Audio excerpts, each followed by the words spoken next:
नमस्कार दोस्तों, स्टडी विज्ञान प्रकाश में आप सभी का बहुत बहुत स्वागत है। शुरू करते हैं 10 मार्च के प्रश्न, लेकिन उसके पहले करेंगे 9 मार्च के सभी प्रश्नों का एक सुपर फास्ट रिवीजन।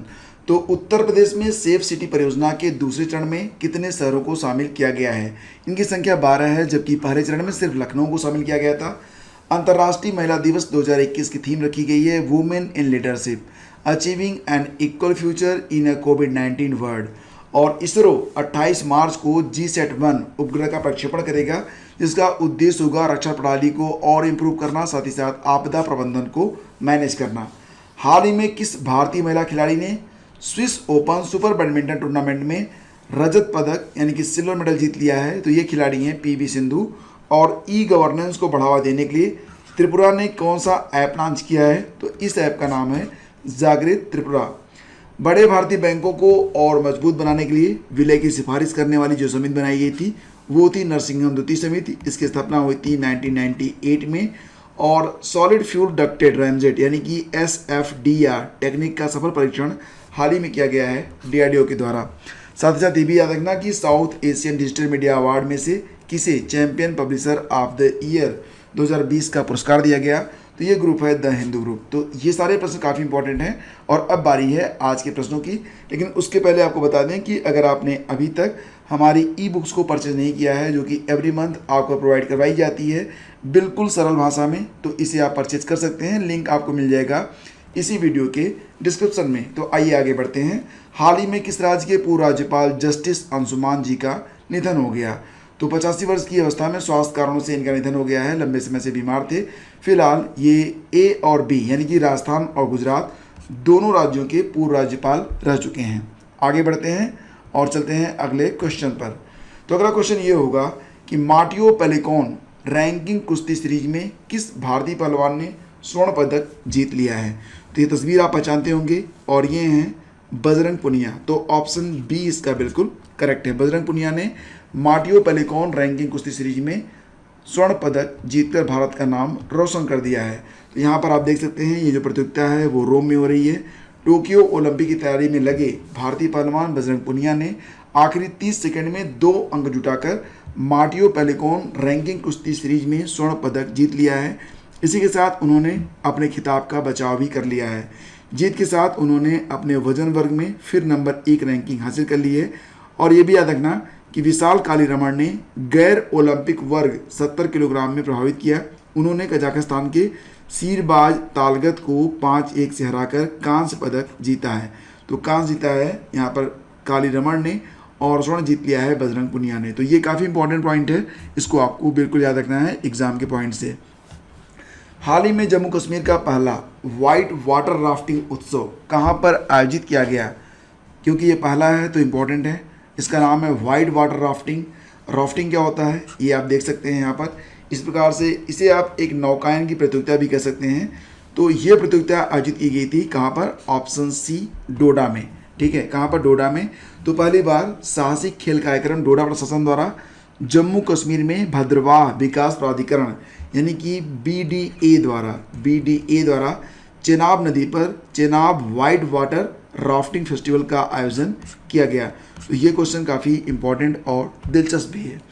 मैत्री नामक सेतु का निर्माण भारत और किस देश के बीच किया गया है? तो वर्तमान में भारत और बांग्लादेश के बीच मित्रता के कई नए आयाम स्थापित हो रहे हैं और इसी के बीच मैत्री नामक एक सेतु का निर्माण भी किया गया है भारत और बांग्लादेश के बीच में। तो ऑप्शन D यहाँ पर हमारा सही जवाब होगा। प्रधानमंत्री नरेंद्र मोदी ने 9 मार्च 2021 को वीडियो कॉन्फ्रेंसिंग से भारत और बांग्लादेश के बीच मैत्री सेतु का उद्घाटन किया है। ये जो सेतु है मैत्री, ये बना है फेनी नदी पर और ये नदी त्रिपुरा और बांग्लादेश में भारतीय सीमा के बीच बहती है। इस पुल का निर्माण राष्ट्रीय राजमार्ग और बुनियादी ढांचा विकास निगम लिमिटेड ने 133 करोड़ रुपए की लागत से किया है। एक मेडिकल कॉलेज बना है जिसका नाम है symbiosis medical college for women. इसको आप SMCW भी कहेंगे। तो SMCW किस राज्य का पहला मेडिकल कॉलेज बन गया है? महिला मेडिकल कॉलेज। और ये बना है ऑप्शन C महाराष्ट्र में। नाम आप यहाँ पर देख सकते हैं, symbiosis medical college for women, Pune में यह स्थित है। तो फ्रेंड्स आपको बता दें कि अभी तक ये तीसरा ऐसा कॉलेज है भारत में बना हुआ जो कि महिलाओं को पूरी तरह से समर्पित है। तो इस कॉलेज ने 2021 से काम करना शुरू कर दिया है। इसकी स्थापना BS मजूमदार ने की है। आगे बढ़ते हैं। स्वाधीनता पुरस्कार किस देश का सर्वोच्च नागरिक पुरस्कार है? बहुत इंपॉर्टेंट क्वेश्चन। किस देश का सर्वोच्च नागरिक पुरस्कार है स्वाधीनता पुरस्कार? तो ये पुरस्कार दिया जाता है बांग्लादेश की ओर से। तो ऑप्शन बी यहाँ पर बिल्कुल सही है।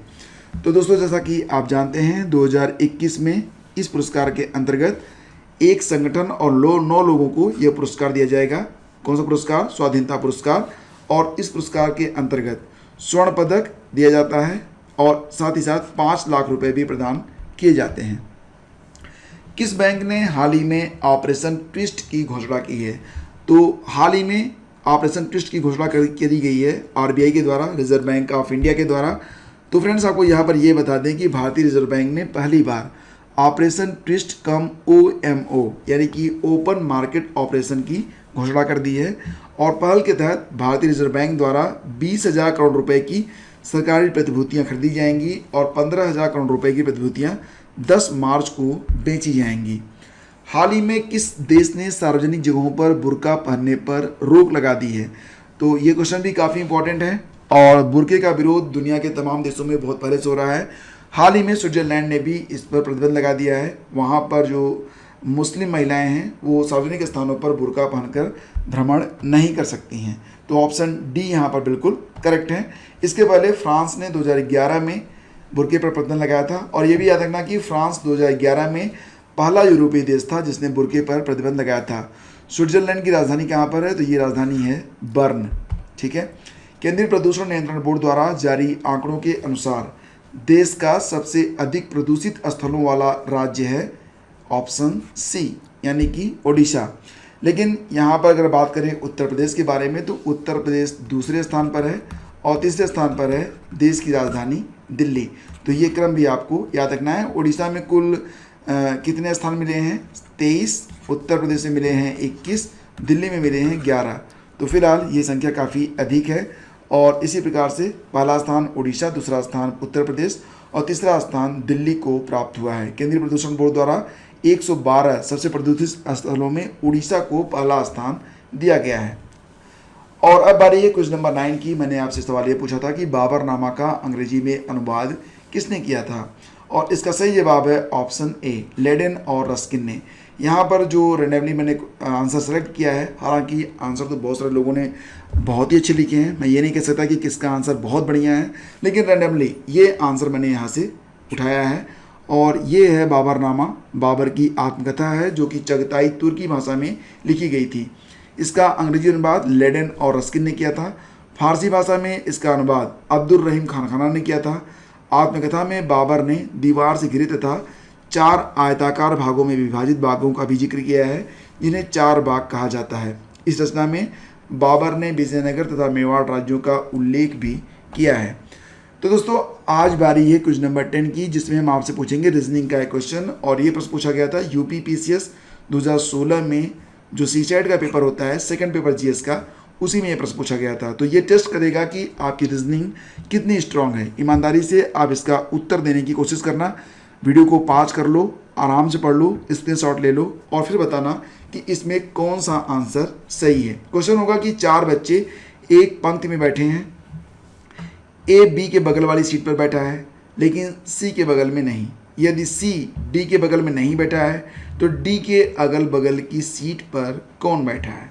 तो ये आपको यहाँ पर बताना है। और अगर आप इसे बता पाते हैं तो डेफिनेटली आपकी जो रीजनिंग है काफ़ी अच्छी है और आपकी तैयारी बढ़िया चल रही है। तो दोस्तों, आज की वीडियो में बस इतना ही। करंट अफेयर के लिए आप इस वीडियो का डिस्क्रिप्शन चेक कर सकते हैं। बहुत बहुत धन्यवाद। Have a great day. जय हिंद।